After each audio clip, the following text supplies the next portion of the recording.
రామ రామేతి మధురం మధురాక్షరం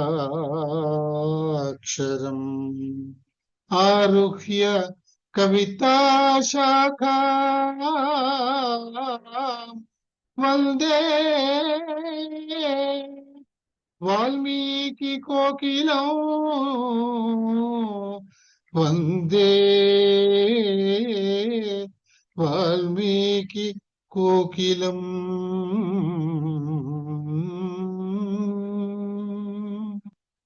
అంటే ఈ చిన్న శ్లోకానికి అర్థం ఏమిటంటే, కవిత అనేటటువంటి కొమ్మ మీద ఎక్కి కూర్చుని రామ రామేతి, రామ రామ ఇతి, హే రామ అని కోకిలలాగా గానం చేస్తున్న వాల్మీకి మహర్షికి వందనాలు. నిన్న మనం ఎంతవరకు వచ్చాము అని అంటే, ఈ అభ్యాసం పదసూచిత పదాని చిత్వా ఉదాహరణానురూపం పూరయంతు అంటే, పదసూచిత అంటే కింద పదాలు ఇచ్చాడు, వీటిని చూసి వాటి ప్రకారం పైవన్నీ ఫిలప్ చేయమని చెప్పేసి పదసూచి అని ఇచ్చారు. ఇందులో మీకు ఒక చిన్న టిప్ ఏమిటంటే, ఇక్కడ ఆల్ఫబెటికల్ ఆర్డర్లో ఇచ్చారు కనుక మీరు ఇదే ఆర్డర్లో రాయాలి అనుకుని ఆ పదసూచిలోకి వెళ్ళి, అంటే ఆ ఇండెక్స్ లో ఇచ్చిన లిస్ట్ ఆఫ్ వర్డ్స్ లోకి వెళ్ళి ఆతో ఏమున్నాయి అని వెతుక్కుంటూ కూర్చుంటే మీకు చాలా టైం పడుతుంది. కనుక మీరు ఏం చేయొచ్చునంటే, ఇక్కడ చెప్తాను చూడండి. మీకు మొట్టమొదటి వర్డ్ ఔషధం అని ఉంది, వరుసగా రాసుకెళ్ళిపోండి. ఔషధం వెళ్ళి అవులో రాసేయండి, డమరు డాలో రాసేయండి, కనిత్రం కాలు రాసేయండి, ఘటి కాలో రాసేయండి. అదే ఇలా ఈ వరుసగా అన్ని రాసుకుపోవచ్చు మీరు. అప్పుడు మీరు వెతుక్కునేందుకు టైం వేస్ట్ ఉండదు. కొన్ని మీకు రాయటం ఎలాగో నేను చూపిస్తాను మీకు. అద్య టుడే అనే మాట ఉంది కదా, దీన్ని మనం ఏం చేస్తున్నాము అని అంటే, ఒక నిమిషం,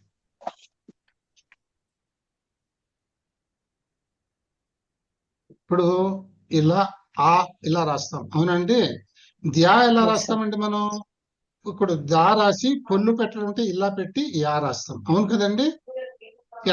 ఇలా రాయొచ్చు, తప్పేమీ లేదు, ఇలా రాయొచ్చు. ఇంకో రకంగా కూడా రాస్తారు దీన్ని. అంటే దీన్ని కలిపితే ఎలా రాస్తారంటే, ఆ రాసి కొద్దిగా చూడండి ఇట్లా రాసేస్తారు. పైన గీత మొత్తం కలవాలంటే ఇలా కూడా రాయొచ్చు. హ్యహ నిన్న ఎస్టర్డే. ఆ హ్యహ అనే మాట అంటే యా రాయాలి కదా మనం. మామూలుగా హా అక్షరం ఇలా రాస్తాం కదా మనం, అంటే ఇలా రాయాలి కదా. కానీ సంస్కృతంలో ప్రింటెడ్ లో ఎలా రాస్తారంటే హ్యహాని మీరు ఎలా రాస్తారంటే హాని ఇలా కలిపి ఇక్కడ యా ఇలా పెట్టి హ్యహ అని రాశారు. Okay, this is good, correct. కానీ ప్రింట్ లో ఇంకో రకంగా కరెక్ట్ గా ఎలా రాస్తారంటే, దీన్ని యాని ఇలా అనకుండా కొంచెం ఇలా అంటారు అన్నమాట. అంటే ఈ కింద ఇచ్చే స్ట్రోక్ కూడా ఇందులో కలిపేసి అంటే సరిపోతుంది. అప్పుడు ఇక్కడ యా అని రాసేస్తే అయిపోతుంది అన్నమాట. తర్వాత ఎక్సర్సైజ్ లో పెడదాం మనం.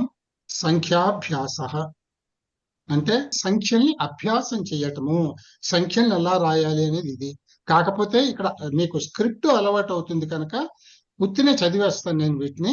ఇవి మీరు చక్కగా దీని కాపీ లాగా ఒక్కొక్క దాన్ని ఇక్కడ ఒక హాఫ్ ఎ డజన్ టైమ్స్ రాశాడు ఏకం అనే మాటని. కనుక ఇక్కడ అక్షరై లిఖితాం సంఖ్యాం రిక్తస్థానేషు పునః పునః లిఖంతు యథా, ఫర్ ఎగ్జాంపుల్ అని అనమాట. యథా అంటే యథా, ఫర్ ఎగ్జాంపుల్ అంటే యాజ్ ఫాలోస్ అని అర్థం అనమాట.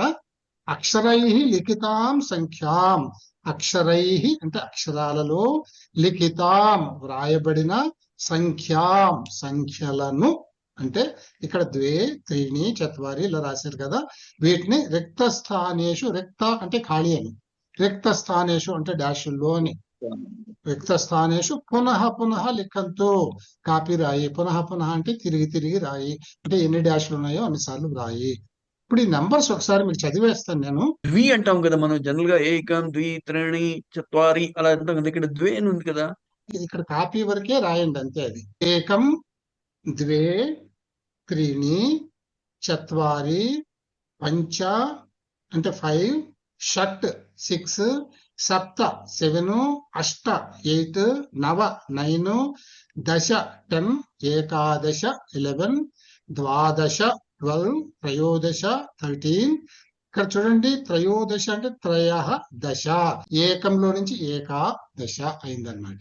అలాగే ద్వేలో నుంచి ద్వాదశ, త్రీలో నుంచి అంటే త్రయాలో నుంచి త్రయోదశ, చతుర్దశ దశ, 4/10 అని అర్థం అనమాట. చతుర్దశ అంటే 14, పంచదశ 15, షోడశ 16, సప్తదశ 17, అష్టాదశ 18. ఇక్కడ చూడండి అష్టాదశ, ఇక్కడ అష్టదశ అనలేదు, అష్టాదశ అక్కడక్కడ మారుతాయి అన్నమాట. తర్వాత నెంబర్ 19 కి ఏకోన వింశతి అని అంటారు అనమాట. ఏకోన వింశతి అని అంటే అర్థం ఏమంటే వింశతి అంటే 20. దీని ముందు ఏకోన అంటే ఏక ఓన వింశతి, ఓన అంటే లెస్, ఏక అంటే ఒకటి లెస్ 20 అని అర్థం దీనికి. ఏకోన వింశతి means 1 less for 20 means 19. So 19 ఏకోన వింశతి అని అంటారు. ఈ వింశతి ఎక్కడొచ్చినా కూడా మీరు విసర్గ పెట్టాల్సి వస్తుంది, వింశతి అని. ఉత్తి వింశతి అంటే తప్పు అవుతుంది అనమాట. అలాగే వింశతి 20, ఇంకా మిగతావన్నీ ఇవ్వలేదు కాపీ వరకే కనుక. ఇక్కడ త్రింశత్ 30, ఇక్కడ మళ్ళీ ఇక్కడ నుంచి ఒక 5 కలిపాడు. పంచ త్రింశత్ అంటే ముందు ఏ నంబర్ కావాలో, అంటే 30 తర్వాత ఏ నంబర్ కలుపుతున్నారో అది ముందు పెడితే సరిపోతుంది అని అర్థం అనమాట.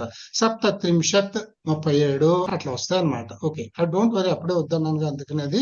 తర్వాత చత్వారింశత్ అంటే 40, ఇది కొంచెం అలవాటు చేసుకుంటే సరదాగా ఈ రౌండ్ ఫిగర్స్ అలవాటు చేసుకోండి. పంచ చత్వారింశత్ అది 45, పంచాశత్ 50, పంచాశత్ 55. మీకు ప్యాటర్న్ అర్థమైపోతుందిగా. దెల్ బి స్పెసిఫిక్ ప్యాటర్న్స్ అండి, చాలా ఈజీగా ఉంటాయి. మీరేమి కంగారు పడద్దు, యాంగ్జైటీ పడక్కర్లేదు. అన్నింటికి ఈ పంచాశత్ అంటే 50, 55 అంటే పంచ కలపండి అంతే. పంచాశత్. మనం తెలుగులో అయితే 55 అంటాం. ఇక్కడ ఏమంటున్నాడు 550 అంటున్నాడు, అంతే తేడా. అట్లా గుర్తుపెట్టుకోండి. షష్ఠి 60, షష్ఠి వచ్చినప్పుడు కూడా మీరు విసర్గ పెట్టాల్సి వస్తుంది. పంచషష్ఠి 65, సప్తతి అంటే 70, సప్తాలో నుంచి వచ్చింది సప్తతి, షట్లో నుంచి వచ్చింది షష్ఠి, పంచలో నుంచి వచ్చింది పంచాశత్, అట్లా అన్నమాట. సో పంచసప్తతి 75, అశీతి 80, పంచాశీతి 85, నవతి, నవ అంటే 9, నవతి 90, పంచనవతి మళ్ళీ 5 తగిలిస్తే 95, శతం 100. ఈ నంబర్స్ ఇచ్చాడు. ఇక్కడ దీని ప్రయారిటీ ఎంతవరకు అంటే కాపీ రాయడం వరకే. శబ్దలేఖనాభ్యాస, శబ్దాన్ దృష్ట్వా లిఖంతు. ఈ శబ్దాన్ దృష్ట్వా, ఈ శబ్దాలని చూస్తూ వ్రాయండి. లిఖంతు వ్రాయండి అని అర్థం అనమాట. ఇక్కడ బ్రహ్మ 3 సార్లు రాయాలి. బ్రహ్మ బ్రహ్మ బ్రహ్మ. ఎప్పుడు కూడా మీరు గుర్తుపెట్టుకోండి. ఇప్పుడు ఇక్కడ రాయడం మనం ఎలా రాస్తామండి, సార్ హా రాసి మా ఒత్తు పెట్టాం. తెలుగులో కూడా బ్రహ్మ అని రాస్తాం. కానీ దీన్ని ఎప్పుడు బ్రహ్మ అని చదవకూడదు. దీన్ని పలికినప్పుడు బ్రహ్మ అంటాం. బ్రహ్మ. మనం బ్రహ్మ అని పలకడం కూడా కష్టమే. అందుకని భాషలో నుంచే గ్రామర్ వస్తుంది. ఆ గ్రామర్ రూల్ అందుకే పెట్టారనమాట భాషలో. అందరూ బ్రహ్మ బ్రహ్మ అంటే మనం పలకడం ఎలా పలుకుతున్నామండి, జాగ్రత్తగా గమనించండి. మా కింద హా ఒత్తులో పలుకుతాం దాన్ని. కానీ మనం రాసేటప్పుడు హా కింద మా ఒత్తు రాస్తాం. ఇది జాగ్రత్తగా గుర్తు పెట్టుకోవాలి. ఇక్కడ బ్రహ్మ అని కష్టపడి బ్రహ్మ అని పలికితే that's a wrong pronunciation. It should be pronounced as Brahma అని పలకాలన్నమాట. బ్రహ్మ 3 సార్లు రాయండి. వ్యాఘ్ర, రాష్ట్రం, స్ట్ర అంటే షాకి టా కలిపి కింద ఇలా పెట్టారు, ర్యాప్ అని ఇలా పెట్టామన్నమాట కింద. రాష్ట్రం, శ్రుత్వా, వక్త్వా. వీటి అర్థాల గురించి ఇప్పుడే మీరు వరీ కాకండి. కావాలనుకుంటే మీకు ఇవాళ నేను చూపిస్తాను డిక్షనరీ, అది చూద్దురుగా. గాని బ్రహ్మ అంటే బ్రహ్మదేవుడు విధాత, వ్యాఘ్ర పులి, రాష్ట్రం అంటే దేశము, ప్రాంతము, ప్రదేశము ఏదైనా అనుకోవచ్చు. తర్వాత శ్రుత్వా అంటే విని, ఉక్త్వా చెప్పి అని అర్థం అన్నమాట ఇవన్నీ. అలాగే ప్రాప్తి, త్యక్త్వా విడిచిపెట్టి, ఉష్ట్రహ ఉంటే, గచ్చ వెళ్ళుట, త్రస్తః ఇట్లా ఈ విధంగా మీరు ఇవన్నీ కూడా అర్థాలు సరదాగా చూసుకోండి. కానీ ఇక్కడ important thing is getting use to writing the script. అది ఇంపార్టెంట్. అని చేత ఇది కాపీ రాయండి. ఈ రకంగా ఇక్కడ కొన్ని మాటలన్నీ ఇచ్చారు. జిహ్వా, స్వస్తి, గ్రంథ, అంగం, భంగ ఇవన్నీ ఉన్నాయి మనకి. ఈ మాటలన్నీ మీరు కాపీ రాయడమే. అందుకే చెప్పాను ఇవన్నీ ఇప్పుడు నేను చెప్పేందుకు ఏమీ ఉండదు, మీ వర్క్ ఎక్కువ ఉంటుంది, మీరు వర్క్ చేయాలి. ఈ తర్వాత శనివారాల్లో కూర్చుని కంప్లీట్ చేసుకోండి. I know it takes time, చేయండి, పర్వాలేదు. అలవాటు అయిపోతుంటే మీకు స్పీడ్ వస్తుంది అనమాట. తర్వాత వాక్య లేఖనాభ్యాస. మీరు for the purpose of copying అంటే రాయడానికి అలవాటు పడటానికి ఈ వాక్యాలు చూసి రాసేది.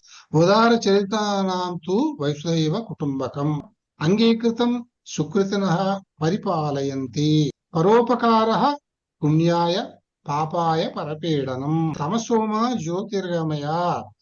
ఇవన్నీ మనకి చాలా మామూలు అలవాటు అయిపోయిన వీటి అర్థాలు మీకు ఇప్పుడు చక్కగా తెలుసుకుంటే చాలా ఇంట్రెస్టింగ్ గా ఉంటుంది. చూడండి, తమసో ఇక్కడ ఓకారము అని అంటే విసర్గ ఉంది అనమాట. తమసహ వాక్యంలో కలిపినప్పుడు విసర్గ ఇక్కడ ఓగా మారింది, గుర్తుపెట్టుకోండి.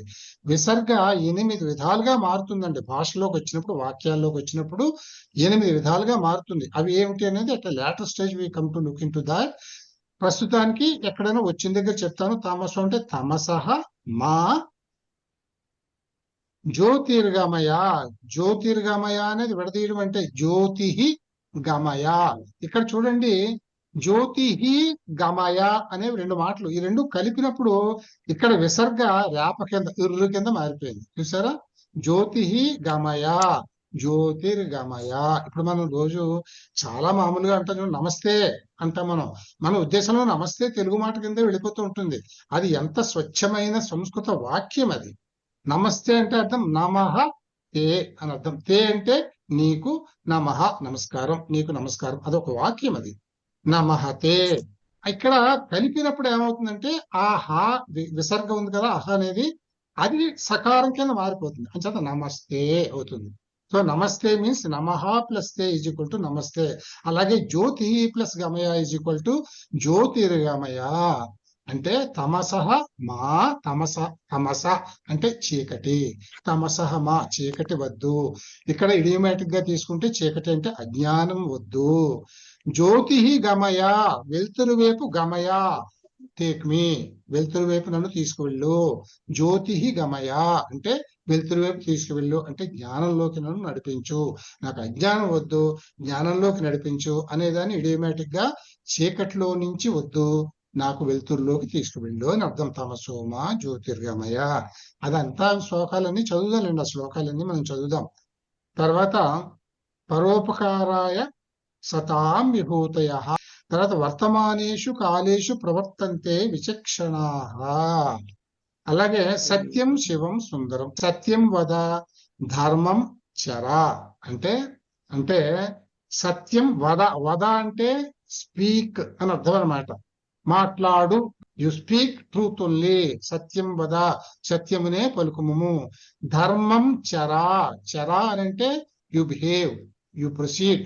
ధర్మం అంటే ధర్మ ప్రకారమే నువ్వు నడుచుకోవాలి అని అర్థం అనమాట. ధర్మ మార్గంలోనే నడువు, సత్యాన్నే పలుకు అని దీనికి అర్థం అనమాట. సో ఇవన్నీ మీకు. అలాగే శరీరం ఆద్యం ఖలు ధర్మ సాధనం. శరీరం ఆద్యం అంటే ఈ శరీరం అంతా కూడా కలు అంటే అట్రాల్ అంటే అలాంటి మాట అనమాట. అట్రాల్ ధర్మ సాధనం, ధర్మాన్ని సాధించడం కోసమనే అట్రాల్ ఈ శరీరం ఉన్నది అని అర్థం అనమాట.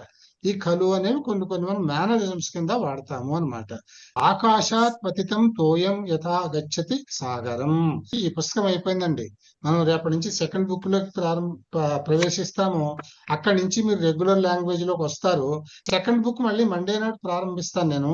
అక్కడి నుంచి you will be entering in to core language of Sanskrit. Regular Sanskrit language లోకి వెళ్తారు. ఇదంతా ఇంట్రడక్షనే.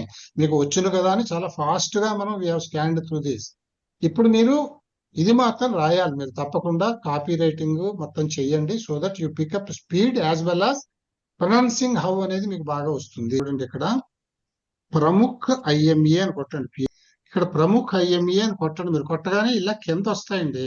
ప్రముఖ్ ఐఎంఈ ఫ్రీ డౌన్లోడ్ అని ఉంది, చూసారా? ఇది కానీ ప్రముఖ్ ఐఎంఈ డౌన్లోడ్ కానీ ఎనీవో that is only free.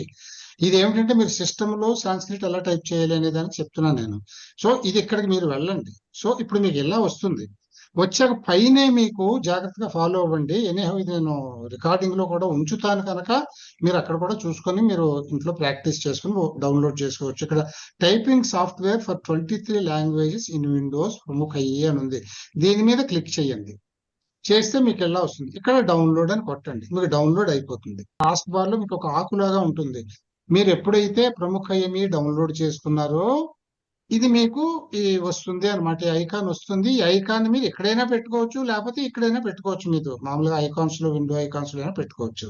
So ఇది పెట్టుకున్నాక ఇప్పుడు మీరు ఎప్పుడైనా కానీ ఇది వాడాలి అని అంటే దేని మీద నొక్కితే, నాకు ఆల్రెడీ నేను వాడుతున్నాను కనుక ఇక్కడ మీకు ఇక్కడ చూడండి, ఈ కింద చూడండి, ఇక్కడ ఈఎన్ అని ఒకటి వచ్చింది. ఈఎన్ అని కింద కనపడుతుంది చూడండి, ప్రముఖ ఐఎంఈ సెలెక్ట్ లాంగ్వేజ్ అని. ఇప్పుడు దీని మీద కట్ చేస్తే ఇప్పుడు ఇది కనిపిస్తుందా? పోనీ నా డ్రాప్ డౌన్ మెనూ కనిపిస్తుందా? కనిపిస్తుంది డ్రాప్ కదండి. డౌన్ మెనూ ఓకే, ఇది కనబడుతుంది. వస్తుంది. ఇక్కడ మీకు కింద ఈఎన్ అని వస్తుంది, ఇంగ్లీష్ అని వస్తుంది. ఇక్కడ ఎలాగైతే టాస్క్ బార్ లో మీకు ఇక్కడ ఆకు షార్ట్ కట్ గుర్తు కనిపించింది, ఇప్పుడు ఈఎన్ అని వస్తుంది. ఇప్పుడు ఇలా మీరు పెట్టుకుంటే దీని మీద క్లిక్ చేస్తే ఇక్కడ ఉన్న దాని మీద ఇది మీకు డ్రాప్ డౌన్ డ్రాప్ అప్ వస్తుంది అనమాట. వచ్చినప్పుడు మీరు చూడండి, ఇందులో అస్సామీసు, బెంగాలీ, బోడో, డోంగ్రీ ఇవన్నీ లాంగ్వేజెస్, వేరియస్ లాంగ్వేజెస్ ఉన్నాయి. ఎక్కువగా మనం వాడేటప్పటికి ఇంగ్లీష్ వాడతాము, తెలుగు వాడతాము, లేదు ఇక్కడ సాంస్క్రిట్ ఉంటుంది, సాంస్క్రిట్ వాడతాము. మీరు వాడుకుంటారంటే హిందీ వాడుకుంటారు. సో ఇది మీరు ఏ లాంగ్వేజ్ కావాలంటే ఆ లాంగ్వేజ్ లోకి మీరు చేసుకో. ఇంగ్లీష్ అంటే ఇప్పుడు మీరు ఇంగ్లీష్ కొడితే ఇక్కడ నాకు ఇంగ్లీష్ ఉంది, కింద ఇంగ్లీష్ కనిపిస్తోంది. Now on my computer keyboard, laptop keyboard నేను ఏది టైప్ చేస్తే అది నాకు వస్తుంది అన్నమాట. ఇక్కడ ఒక కొత్త మైక్రోసాఫ్ట్ వర్డ్ డాక్యుమెంట్. ఇప్పుడు ఇక్కడ నేను ఏం చేశానండి, ఇంగ్లీషు నేను ఇక్కడ సెలెక్ట్ చేసుకున్నాను. ఇంగ్లీష్ సెలెక్ట్ చేసుకున్నాక ఐ వాంట్ అని కొట్టాను, ఇంగ్లీష్ పడుతోంది. ఇదే మీరు ఇక్కడ ఈ డ్రాప్ డౌన్ లో నుంచి వెళ్ళి మీరు తెలుగు సెలెక్ట్ చేశారనుకోండి, నేను అని కొట్టాలనుకోండి, ఇప్పుడు అన్ని మన ఎస్ఎంఎస్ మెసేజింగ్ లాంగ్వేజ్ అదే కదా.